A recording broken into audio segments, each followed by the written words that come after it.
નમસ્તે, જય અંબે. નવરાત્રીનો પાવન અવસર આવનારા દિવસોમાં આવી રહ્યો છે. માં અંબાની ભક્તિ ને શક્તિમાં રંગાવવા માટે ગુજરાતના સૌ નાગરિકો તૈયાર થઈ ગયા છે.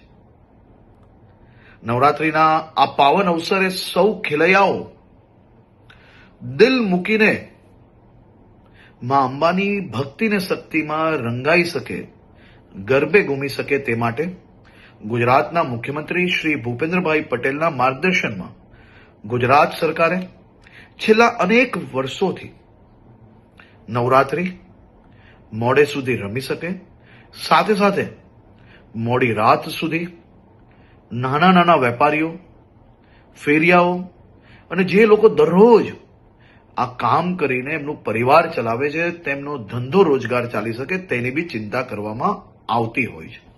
આ વર્ષે બી મુખ્યમંત્રીશ્રીના માર્ગદર્શનમાં આ બધા જ મધ્યમ વર્ગીય વેપારી, નાના વેપારીઓ, દુકાનોવાળા, રેસ્ટોરન્ટવાળા એનો ધંધો ચાલી શકે તે માટે પોલીસને ખાસ સૂચના આપવામાં આવી છે કે 10 દિવસ થોડો લોડ વધારે લઈને બી રાજ્યના સૌ નાગરિકો ઉત્સાહપૂર્વક નવરાત્રી બનાવી શકે તે માટેની ચિંતા કરવામાં આવે.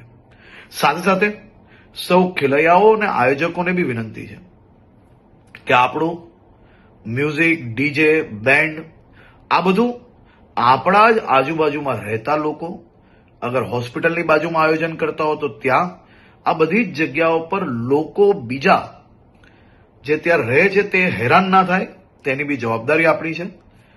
આપણા રાજ્યની અંદર મોડે સુધી ગરબા તમે રમી શકો તે માટે ભૂપેન્દ્રભાઈ પટેલની સરકાર દ્વારા સંપૂર્ણ વ્યવસ્થાઓ કરવામાં આવી છે. પરંતુ સાથે સાથે એક જવાબદાર નાગરિક તરીકે તમે બી સૌ લોકો પોતપોતાનો ફરજ અદા કરશો તેવો મને 100% વિશ્વાસ છે. સૌ લોકોને ફરી એકવાર જય અંબે અને આપ સૌ લોકોને નવરાત્રીની ખૂબ ખૂબ શુભકામનાઓ હમણાંથી જ આપું છું.